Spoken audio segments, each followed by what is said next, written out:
प्रिय भक्तों, आप सभी का हमारे YouTube चैनल भक्ति एक साधना में स्वागत है। आज हम आपको इस वीडियो में तिल चौथ की कहानी सुनाने जा रहे हैं। बोलिए गणेश जी महाराज की जय हो, चौथ माता की जय हो। संकट हर लो अब सभी, विघ्न हरता गणेश, चिंता हर कर छोड़ दो, केवल खुशियां शेष। देव विघ्न हरता बनो, संकट हम सबके टाल, खुशियां दामन में भरो, कर दो हम सबको निहाल। आप सभी को संकट चौथ की हार्दिक शुभकामनाएं। संकट चौथ जिसे माई चौथ भी कहते हैं, जो कि माघ मास के कृष्ण पक्ष की संकट चतुर्थी के दिन रखा जाता है। यह व्रत सभी माताओं और बहनों के लिए बहुत ही महत्वपूर्ण होता है, क्योंकि इस दिन माताएं अपनी संतान की दीर्घायु के लिए, उनकी रक्षा, उनके उज्जवल भविष्य के लिए निर्जला और निराहार रहकर व्रत रखती है। साथ ही निसंतान महिलाएं इस व्रत को संतान प्राप्ति की कामना से करती है। इस व्रत में जितना आवश्यक, जितना अनिवार्य पूजा करना होता है, उतना ही ज्यादा जरूरी होता है व्रत की कथा को सुनना। तो प्रिय श्रोताओं, आज की इस वीडियो में मैं आपको संकट चौथ के व्रत में हर घर में सुनी और सुनाई जाने वाली कथा सुनाऊंगी। बहुत ही महत्वपूर्ण है। आप सभी से अनुरोध है कि कथा को पूरा जरूर सुनिए, बीच में अधूरा मत छोड़िएगा, क्योंकि कहा जाता है कि अधूरी छोड़ी गई कथा पाप का भागी बनाती है। आप सब अपनी अपनी श्रद्धा और सामर्थ्य के अनुसार संकट चौथ की पूजा करने के बाद कथा से पहले अपने हाथ में कुछ तिल और पुष्प रखें। कथा समाप्ति के बाद इन तिल और पुष्प को लोटे के जल में डालकर चंद्र देवता को जल का अर्घ्य देना चाहिए। यदि आप सुबह के समय कथा सुन रही है तो कथा सुनने के बाद पहले सूर्य देव को अर्घ्य दे और कुछ जल इसमें रखकर शाम को इस जल में और जल भरकर चंद्रदेव को अर्घ्य देना चाहिए। तभी कथा श्रवण का पूरा पूरा पुण्य प्राप्त होता है। एक बार एक गांव में एक बूढ़ी माई रहती थी। वह बूढ़ी माई बहुत ज्यादा गरीब थी। उस बूढ़ी माई के परिवार में उसका एक बेटा था। वही उनके बुढ़ापे का इकलौता सहारा था। उसके पास कुछ भी नहीं था, लेकिन गांव में जितने भी घरों में पशु थे, उन लोगों के पशुओं को बूढ़ी माई का बेटा जंगल में चराने ले जाया करता था। शाम होने पर सभी गायों को गांव के लोगों के सुपर्द कर दिया करता था। पशु चराने के बाद गांव वाले जो कुछ भी दिया करते थे, उसी से माँ बेटे का घर चलता था। किसी तरह से उनके दिन कट रहे थे। एक बार की बात है कि बूढ़ी माई का बेटा गांव के पशुओं को जंगल में चराने के लिए जा रहा था, तो रास्ते में उसे गांव की कुछ महिलाएं मिली, जिनमें से एक बुजुर्ग सी दिखने वाली महिला ने उस बेटे से कहा कि बेटा, तुम तो सारा दिन जंगल में गायें चराते फिरते हो, घर में तुम्हारी माँ बैठकर पकवान बना बना कर खाती है। लड़का बोला, ऐसा तो हो ही नहीं सकता, मेरी माँ कभी ऐसा नहीं कर सकती। तब गांव की वह महिला बोली कि अगर तुम्हें विश्वास ना हो तो आज जरा घर थोड़ा जल्दी चले जाना, जाकर तुम खुद ही अपनी आंखों से देख लेना। जब तुम अपनी आंखों से देखोगे तो तुम्हें विश्वास होगा ना। लड़के ने सोचा, ठीक है, देखने में आखिर मेरा क्या जाता है। अब लड़का हर दिन जिस समय पर अपने घर पर पहुंचा करता था, आज उस समय से थोड़ा पहले वह घर आ गया। उस दिन संकट चौथ का दिन था। बूढ़ी माई ने संकट चौथ का व्रत रखा था और वह तिलकुट्टा बना रही थी। चूल्हे पर कढ़ाई चढ़ा रखी थी, जिसमें वह तिल भून रही थी। जलते हुए चूल्हे पर चढ़ी हुई कढ़ाई देखकर और उसमें तिल भुने जाते देखकर अब तो लड़के को गांव की महिलाओं द्वारा सुनी गई बातों पर विश्वास होने लगा। उसने सोचा, आखिरकार गांव की जो चाची ताई थी वह ठीक ही कह रही थी। और यहाँ देखिए, मैं तो जंगल में भूखा प्यासा दिन भर भटकता रहता हूँ, पशु चराता फिरता हूँ, और मेरी माँ घर में पीछे पकवान बना बना कर खाती है। अब उसे गांव की महिलाओं द्वारा सीख लग गई थी। तो वह लड़का अपनी माँ से बोला, माँ मैं तो घर छोड़कर जाऊंगा।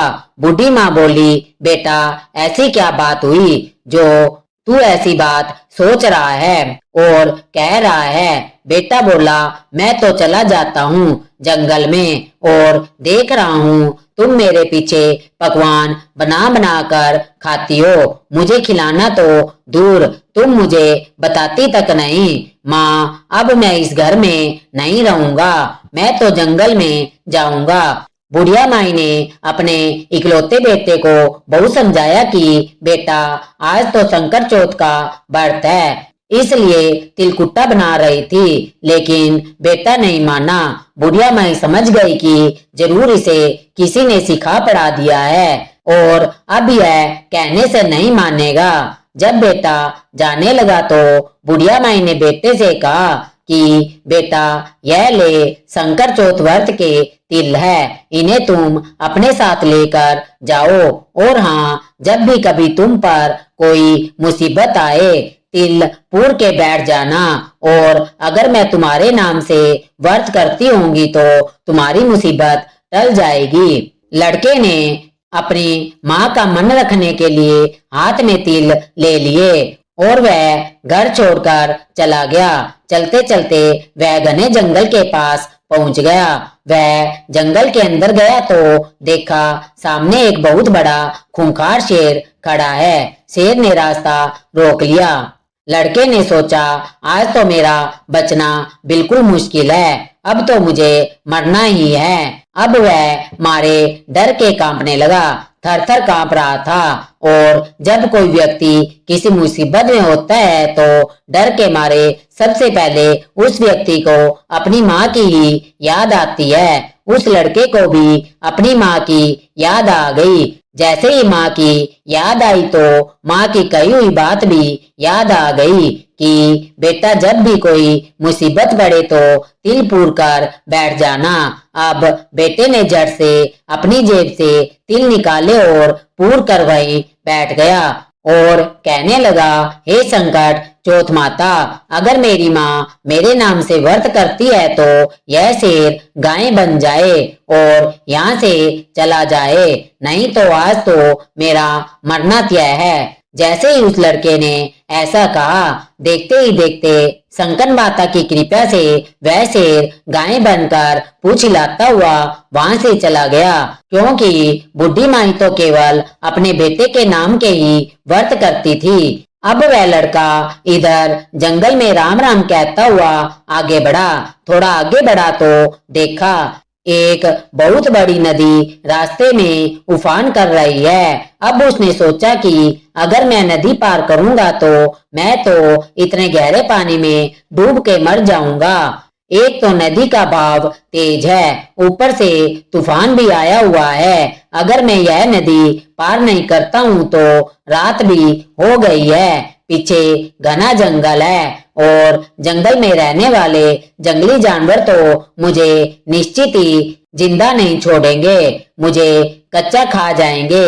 आगे कुआ पीछे खाई। फिर उसे अपनी माँ की बात याद आ गई। अब तो वह लड़का फिर से तिल पूर के बैठ गया और बोला, हे संकट चौथ माता, अगर मेरी माँ मेरे नाम के व्रत करती है तो यह नदी 2 हिस्सों में बंट जाए और मुझे रास्ता दे दे, नहीं तो आज तो मेरा मरना तय है। अब जैसे ही लड़के ने ऐसा कहा, नदी देखते ही देखते 2 हिस्सों में बंट गई। अब उसे आगे जाने का रास्ता मिल गया, क्योंकि बुढ़ी माई तो अपने बेटे के नाम से ही व्रत करती थी।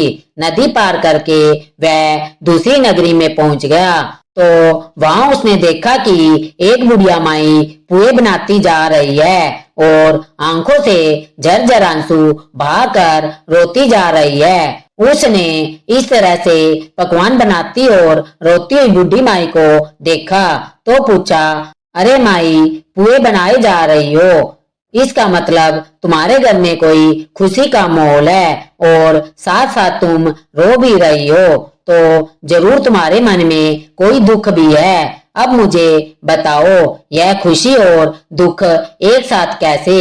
तो वह बूढ़ी माई बोली, बेटा मैं क्या बताऊं, हमारी नगरी में हर छठे महीने आवा पकता है। उस आवे में एक इंसान की बलि दी जाती है और उस इंसान को आवे में मिट्टी के बर्तनों के साथ बिठाया जाता है और वह जीवित नहीं बचता। हर घर से रोज एक घर का नंबर आता है। आज मेरे घर की बारी है और मेरा तो एक ही बेटा है। अगर मेरा बेटा आवे में बैठ जाएगा तो फिर मेरा क्या होगा। मेरा बेटा तो आज मर जाएगा। यही सोच सोचकर मैं दुखी हूँ और रो रही हूँ और आज मेरे बेटे का आखिरी दिन है। मैं चाहती हूँ कि आखिरी बार मैं उसके लिए पुए बनाऊं, पकवान बनाऊं, इसलिए आखिरी बार उसके लिए भोजन बना रही हूँ। तो सोचा कुछ अच्छा बनाकर खिला दूं और मेरे बेटे को पुए बहुत पसंद है, इसलिए मैं उसके लिए पुए बना रही हूँ। उस दुखिया की बात सुनकर बूढ़ी माई के बेटे को उस पर दया आ गई। तो वह कहने लगा, बूढ़ी माँ अगर तुम यह सारे पुए मुझे खिला दो तो मैं तुम्हारे बेटे की जगह चला जाऊंगा। तो वह बूढ़ी माई बोली, बेटा तू तो जितने चाहे मर्जी उतने पुए खा ले, चाहे तो सारे खा ले, लेकिन यूं किसी की आई मुसीबत पर भला कौन जाता है। बुलावा मेरे बेटे का है, लेकिन उसकी मृत्यु को कौन अपने हाथों में लेगा। तू उसके बदले क्यों जाएगा। ऐसा भला कौन जो खुद ही मौत को गले लगाता है। लेकिन वह बूढ़ी माई का बेटा बोला, माँ आप चिंता मत करो, मैं तुम्हारे बेटे की जगह चला जाऊंगा। इस तरह भरपेट पुए खाकर वह सो गया। उसे तो गहरी नींद आ गई। इधर राजा के आदेश पर सैनिक बूढ़ी माई के बेटे को लेने के लिए आ गए और उसका द्वार खटखटाने लगे।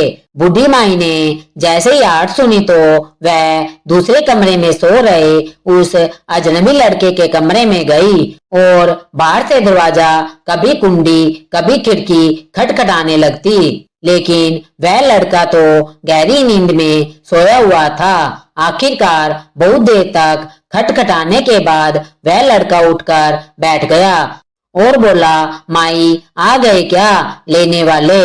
तो बुढ़िया माई बोली, हाँ बेटा राजा के सैनिक आ गए। फिर वह बेटा सैनिकों के साथ साथ चला गया, जाके आवे में बैठ गया। आवे में बैठते ही उसे अपनी माँ की याद आई। उसने अपने हाथ में फिर से तिल लिए और बोला, हे शंकर चौथ माता, अगर मेरी माता मेरे नाम के व्रत करती है तो आज यह जलती आग मेरा कुछ भी ना बिगाड़ पाए। मैं इस आग में ना जलूं, नहीं तो आज तो मेरा जलना तय है। 3 दिन हो गए। वहीं पास ही में कुछ बच्चे गिल्ली डंडा खेल रहे थे। खेलते खेलते बच्चों की गिल्ली उस बड़े से मटके से जा टकराई जिसके अंदर वह लड़का और कुछ बर्तन रखे थे और आवा पका हुआ था। जैसे ही टन से आवाज आई उस मटके से तो आसपास के सभी लोग हैरान रह गए कि पहले तो यह आवा 6 महीने में पकता था, आज 3 ही दिन में कैसे पक गया। यह बात जानते ही सारी नगरी इकट्ठी हो गई। राजा को पता चला तो राजा को भी बुलवा लिया गया। अब तो उस आवा के चारों ओर बड़ी भारी भीड़ इकट्ठी हो गई। अब राजा ने सैनिकों से कहा कि मटका उतारो। जैसे ही सैनिक मटका उतारने लगे अंदर से आवाज आई, भाई धीरे धीरे उतारो, भाई धीरे धीरे उतारो। यह आवाज सुनते ही सैनिक तो डर के मारे दूर भाग गए कि आज तक तो इसमें से कभी कोई आवाज नहीं आई, लगता है अंदर कोई भूत है। अब तो राजा भी तलवार निकालकर खड़ा हो गया, बोला, सच सच बता मटके के अंदर तू कौन है। तब मटके में से बुढ़ी माई का बेटा निकला और बोला, महाराज मैं कोई भूत नहीं हूँ, ना ही मैं कोई पिशाच हूँ, बल्कि मैं तो एक बुढ़िया का बेटा हूँ और मेरी माई मेरे नाम से संकट चौथ के व्रत किया करती थी। मैं तो बस गांव की चाची ताई के सिखाए में आ गया था और घर छोड़कर निकल आया। मेरी माँ ने चलते समय मुझे यह कुछ तिल दिए थे और कहा था कि बेटा, अगर कभी तुझ पर कोई मुसीबत पड़ेगी तो वह टल जाएगी। अब भाई यह देखो, मैं तो यह तिल पूर के किसी भी मुसीबत में जाता हूँ और वहां पर तिल पूर कर बैठ जाता हूँ, तो मेरे ऊपर जो भी मुसीबत आती है वह टल जाती है। यह बात सुनकर रानी बोली, राजा जी, क्यों ना अपनी राजकुमारी का विवाह हम इससे कर दे, क्योंकि इसको तो आज आग भी नहीं जला सकी। राजा को रानी की बात सही लगी और फिर राजा रानी ने अपनी बेटी का विवाह उस लड़के के साथ कर दिया। अब बुढ़ी माई का वह बेटा राजा के राजमहल में घर जवाई बनकर रहने लगा। अब तो बड़े ठाठ से उसके दिन बीतने लगे। राजा की बेटी और वह बुढ़ी माई का बेटा दोनों एक दिन छत पर घूम रहे थे। छत पर घूमते घूमते बुढ़ी माई को अपने गांव की, अपने देश की याद आई और अपनी माँ की याद आई, तो बुढ़ी माई का बेटा अपनी पत्नी से बोला कि देखो, आज तो हमारे गांव की तरफ बादल छाए हैं, लगता है बहुत जोर से बारिश होगी। राजा की बेटी यह बात सुनकर हैरान रह गई। फिर पूछने लगी, क्या आपका भी कोई गांव है? तो बुढ़ी माई का बेटा बोला, हाँ, हमारा भी गांव है, हमारा भी घर है और मेरी माँ भी है, सब कुछ मेरी माँ ही तो है। राजा की बेटी बोली, तो फिर हम यहाँ क्या कर रहे हैं? हम भी अपने घर चलेंगे, बुढ़ी माई के पास। बुढ़ी माई का बेटा बोला कि तुम अपने पिताजी से पूछ लो, अगर वह कहेंगे तो ही तुम्हें हम अपने घर ले जा सकेंगे। अब तो राजा की बेटी महल में जाकर अपने पिताजी से बोली, पिताजी, आपके जवाई जी अब अपने घर जाना चाहते हैं। राजा ने कहा, यह तो बहुत अच्छी बात है, दूर जमाई लाख जमाई, घर जमाई खाक जमाई। ठीक है, तुम दोनों अपने घर को जाओ, कमाओ खाओ, अच्छे से अपनी घर गृहस्थी बसाओ। हम तो भाई इसी में राजी है, इसी में खुश है। अब तो राजा ने विदाई से पहले खूब ढेर सारे हीरे मोती जवाहरात, हाथी, धन घोड़े आदि देकर अपनी बेटी को विदा कर दिया। अब वे दोनों खुशी खुशी चल पड़े। इधर जब बुढ़ी माई का बेटा गांव के पास आ गया तो उसने एक सैनिक को अपने घर में भेजा कि जाओ और जाकर मेरी माँ को बता दो कि उसका बेटा बहू आ रहे हैं। अब सैनिक गया तो देखा कि बुढ़ी माई तो रो रो कर अंधी हो गई है। सैनिकों ने जाकर कहा कि बुढ़ी माई, आपका बेटा बहू आए हैं। बुढ़ी माई सैनिकों से बोली, बेटा, सारा गांव तो मेरी हंसी उड़ाता है, अब तुम भी हंसी उड़ाने लग गए। मेरा बेटा तो घर छोड़कर चला गया क्योंकि उसे तो सीख लग गई थी और पता नहीं अब तो उसे कोई जानवर खा गया होगा, वह जिंदा भी है या नहीं, और मुझे तो उसकी कोई खबर भी नहीं। तो सैनिक कहने लगे, नहीं माई, आपका बेटा सचमुच आया है और अपनी पत्नी को भी साथ में लेकर आया है। अब तो सारा गांव इकट्ठा हो गया कि बुढ़ी माई का बेटा आ गया, लेकिन बुढ़ी माई को तो अब तक विश्वास नहीं हो रहा था। तब वह हाथ जोड़कर शंकर चौथ माता का ध्यान करके बोली, हे शंकर चौथ माता, अगर मेरा बेटा सचमुच आया है तो दूध की धार सीधी उसके मूंछों पर पड़ेगी। अब उसे चमड़े की अंगिया पहनाई गई। जैसे ही बुढ़ी माई का बेटा उसके सामने आया तो अंगिया फटकर दूध की धार छाती से बहकर बेटे की दाढ़ी मूंछ भीग गई। अब तो पूरे गांव में हंगामा मच गया कि बूढ़ी माई का बेटा आ गया, बूढ़ी माई का बेटा आ गया। और शंकर चौथ माता की कृपा से बूढ़ी माई की आंखें भी ठीक हो गई। जैसे ही बेटा बहू सामने आए, उन्हें देखकर बूढ़ी माई बहुत खुश हुई। बेटा अपनी माँ के पैरों में गिर पड़ा और कहने लगा, माई मुझे माफ कर दो, मैं तो चाची ताई के सिखाए में आ गया था और घर छोड़कर चला गया।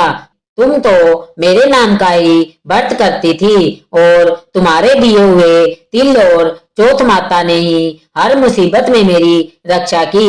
बेटे बहू को देखकर बूढ़ी माई अपने पुराने सारे दुख भूल गई और फिर बोली, बेटा शंकर चौथ माता ने तो मूल लौटाया है, साथ में ब्याज भी लौटा दिया।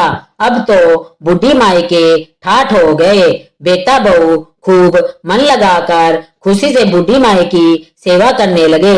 हे शंकर चौथ माता, जैसी कृपया आपने बूढ़ी माई पर करी, वैसी कृपया सब पर करना। इस कहानी को कहते सुनते और हुंकारा भरने वाले सब पर करना, सभी के परिवारजनों पर करना, हम सब पर भी करना। यह थी शंकर चौथ माता की व्रत कथा। अब सुनिए गणेश जी की एक और कहानी। एक बार की बात है, एक शहर में देवरानी जिठानी रहा करती थी। देवरानी तो गणेश भगवान की बड़ी भक्त थी और वह नियमित रूप से गणेश जी की पूजा पाठ भी करती थी। देवरानी का पति जंगल से लकड़ियां काटकर उसे बेचा करता था और अक्सर बीमार भी रहता था। देवरानी गरीब थी और जेठानी बहुत अमीर थी। देवरानी अपनी जिठानी के घर का सारा काम करती और बदले में जिठानी उसे बचा हुआ खाना, पुराने कपड़े आदि दे दिया करती थी। इसी से देवरानी का परिवार चल रहा था। ऐसा करते करते देवरानी के दिन किसी ना किसी तरह से गुजर रहे थे। ऐसा ही करते करते अब माघ का महीना आ गया और चतुर्थी तिथि पर देवरानी ने तिल चौथ यानी शंकर चौथ का व्रत रखा और पूजा करके तिल चौथ की कथा सुनी। फिर तिलकुटा छिंके में रख दिया और सोचा कि रात को चंद्रमा निकलने के बाद ही कुछ खाऊंगी। इस तरह से कथा सुनकर वह जिठानी के यहाँ काम करने चली गई। जिठानी के यहाँ पहुंचकर भोजन बनाकर जिठानी के बच्चों को भोजन करने के लिए कहने लगी तो बच्चे बोले, चाची माँ ने तो व्रत रखा है और माँ भूखी है, माँ जब भोजन करेगी तभी हम भी भोजन करेंगे। जब जेठ जी को भोजन करने के लिए कहा तो जेठ जी भी बोले, मैं अकेला नहीं खाऊंगा, जब चंद्रमा निकलेगा तभी मैं भोजन करूंगा। अब देवरानी ने कहा कि मुझे भी घर जाना है, इसलिए मुझे खाना दे दो। तब जिठानी ने उससे कहा कि आज तो अभी तक किसी ने भी भोजन नहीं किया, तो मैं तुम्हें कैसे दे दूं, तुम सवेरे ही बचा हुआ खाना ले जाना। जेठानी की यह बात सुनकर देवरानी उदास होकर घर चली आई। देवरानी के घर पर पति बच्चे सब आस लगाए बैठे थे कि आज तो त्योहार का दिन है, कुछ अच्छा खाने को मिलेगा। लेकिन जब बच्चों को पता चला कि आज तो रोटी भी नहीं मिलेगी तो बच्चे रोने लगे। यह देखकर देवरानी के पति को गुस्सा आ गया और कहने लगा, दिन भर काम करने के बाद भी 2 रोटियां नहीं ला सकती तो काम ही क्यों करती हो। पति ने गुस्से में आकर पत्नी को कपड़े धोने के धोबन से पीटा। धोबन हाथ से छूट गया तो पाटे से मारा। वह बेचारी गणेश जी को याद करती हुई रोते रोते पानी पीकर सो गई। उस दिन गणेश जी देवरानी के सपने में आए और कहने लगे, धोबन मारी पाटे मारी, सो रही है या जाग रही है। वह बोली, कुछ सो रही हूँ कुछ जाग रही हूँ। गणेश जी बोले, भूख लगी है, खाने के लिए कुछ दे दो। देवरानी बोली, क्या दूं, मेरे घर में तो अन्न का एक दाना भी नहीं है। जेठानी बचा हुआ खाना देती थी, आज तो वह भी नहीं मिला। देवरानी ने आगे कहा कि पूजा का बचा हुआ तिलकुट्टा छिक्के में पड़ा है, वही खा लो। गणेश जी ने निकाल कर तिलकुट्टा खाया और उसके बाद कहने लगे, दोबन मारी पाटा मारी निपटाई लगी है, कहाँ निमटू, यह तो खाली झोंपड़ी है, आप कहीं भी जा सकते हैं, जहाँ इच्छा हो वहाँ निमट लो। फिर गणेश जी बोले कि अब कहाँ पूछूं, तो देवरानी को गुस्सा आया, कहने लगी, कब से परेशान किए जा रहे हो, सोने भी नहीं देते। वो बोली, मेरे सिर पर पूछो, और कहाँ पूछोगे। गणेश जी पूछ कर अंतर ध्यान हो गए। अब देवरानी जब सुबह सोकर उठी तो देखकर हैरान रह गई कि उसका पूरा घर तो हीरे और मोतियों से जगमगा रहा है। सिर पर जहाँ विनायक जी पूछ कर चले गए, वहां पर तो हीरे के टिक्के और बिंदी जगमगा रहे थे। अब देवरानी जिठानी के यहाँ काम करने नहीं गई। जेठानी ने कुछ देर तक तो उसका इंतजार किया, फिर बच्चों को देवरानी को बुलाने भेज दिया।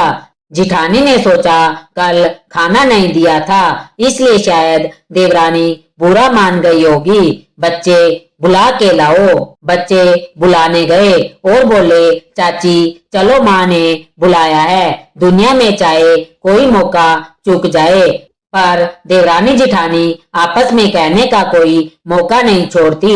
देवरानी कहने लगी, बेटा बहुत दिन तेरी माँ के यहाँ काम कर लिया, अब तुम अपनी माँ को ही मेरे यहाँ काम करने भेज दो। बच्चों ने घर जाकर माँ से कहा, माँ चाची का पूरा घर तो हीरे और मोतियों से जगमगा उठा। जेठानी को विश्वास नहीं हुआ, दौड़कर झटपट देवरानी के घर पहुंची, देखकर हैरान रह गई और पूछा, यह सब कैसे हो गया। तब देवरानी ने जेठानी को रात में हुई सारी घटना बताई, जो कुछ भी उसके साथ हुआ था। एक एक बात सच सच बता दी, क्योंकि वह दिल की बहुत सच्ची थी। अब तो घर लौटकर जेठानी ने कुछ सोचा और अपने पति से कहने लगी, सुनिए, आज आप मुझे दोबन और पाटे से मारो। उसका पति बोला, अरे भला मानस मैंने तो कभी तुम पर हाथ तक नहीं उठाया, मैं भला तुम्हें दोबन और पाटे से कैसे मार सकता हूँ। पर वह मानी नहीं और जिद करने लगी।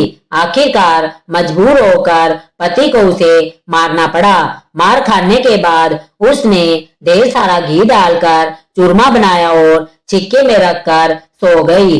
रात को विनायक जी जिठानी के सपने में आए और कहने लगे कि भूख लगी है, मैं क्या खाऊं। जिठानी बोली, हे भगवान गणेश, आपने तो मेरी देवरानी के घर पर एक चुटकी सूखा तिलकुट्टा खाया था, मैंने तो झड़ते घी का चूरमा बनाया है और आपके लिए छिंके में रखा है, साथ साथ फल और मेवे भी रखे हैं, जो आपकी इच्छा हो खा लो।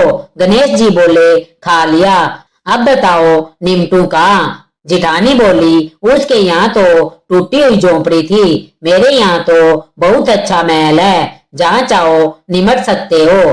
तो गणेश जी ने पूछा, अच्छा अब बताओ पूछू कहाँ। वो बोली, मेरे माथे पर बड़ी सी बिंदी लगाकर पहुँच लो। धन की भूखी लालची जिठानी रात भर खुशी से फूली नहीं समा रही थी। सोच रही थी कि सुबह जब वह उठेगी तो पूरा घर उसे हीरे मोती सोने जेवरात चांदी से भरा मिलेगा। सोचते हुए वह सुबह जल्दी उठ गई, लेकिन यह क्या, उसे देखा तो हैरान रह गई। उसका पूरा घर गंदगी और बदबू से भरा हुआ था और वहीं उसके सिर पर भी बहुत सी गंदगी लगी हुई थी। यह सब देखकर जिठानी ने अपना माथा पीट लिया और कहने लगी, हे गणेश जी महाराज, यह आपने क्या किया, मुझसे रूठे और देवरानी पर टूटे। अब जेठानी ने घर साफ करने की बहुत कोशिश की, परंतु गंदगी तो और ज्यादा फैलती गई। जेठानी के पति को मालूम हुआ तो वह भी बहुत गुस्सा हुआ और फिर बोला, तेरे पास तो इतना सब कुछ था, फिर भी तेरा मन नहीं भरा। परेशान होकर जेठानी चौथ के विनायक जी से मदद की विनती करने लगी। बोली, हे गणपति, मुझसे बड़ी भूल हुई, मुझे क्षमा कर दो। विनायक जी ने कहा, देवरानी से जलन के कारण जो तूने किया है ना, यह उसी का फल है, तुझे मिला है। अब तू अपने धन में से आधा धन उसे दे दे, तभी यह साफ होगा। गणेश जी के कहने पर उसने आधा धन तो बांट लिया, लेकिन मोहर की एक आंडी चूल्हे के नीचे गाड़ कर रख दी। उसने सोचा किसी को पता नहीं चलेगा, और उसने उस धन को नहीं बांटा। गणेश भगवान तो सब कुछ जानते हैं। जेठानी ने अब गणेश भगवान से कहा, हे चौथ विनायक जी, अब तो अपना यह बिखराव समेट लो। वे बोले, पहले चूल्हे के नीचे गड़ी हुई मोहरों की आंडी और ताक में रखी हुई सुई की भी पांति कर लो, इनका भी बंटवारा कर लो। इस तरह विनायक जी ने सुई जैसी छोटी चीज का भी बंटवारा करवाकर अपनी माया समेट ली, और देखते ही देखते जिठानी के घर की गंदगी साफ हो गई। हे गणेश जी महाराज, जैसे आपने देवरानी पर कृपा की, वैसे सब पर करना। कहानी कहने वाले, सुनने वाले और हुंकारा भरने वाले सब पर कृपा करना, किंतु जेठानी को जैसी सजा दी वैसे किसी को मत देना। बोलिए गणेश जी महाराज की जय हो, चौथ माता की जय हो। प्रिय भक्तों, यदि आपको हमारी यह वीडियो पसंद आई हो तो हमारे चैनल भक्ति एक साधना को सब्सक्राइब करना, और हमारी इस कथा को अपने तक सीमित न रखकर अपने मित्रों और अपने रिश्तेदारों के साथ शेयर करना। और हमारी इस वीडियो को अंत तक देखने के लिए बहुत बहुत धन्यवाद। बोलिए गणेश जी महाराज की जय हो, चौथ माता की जय हो।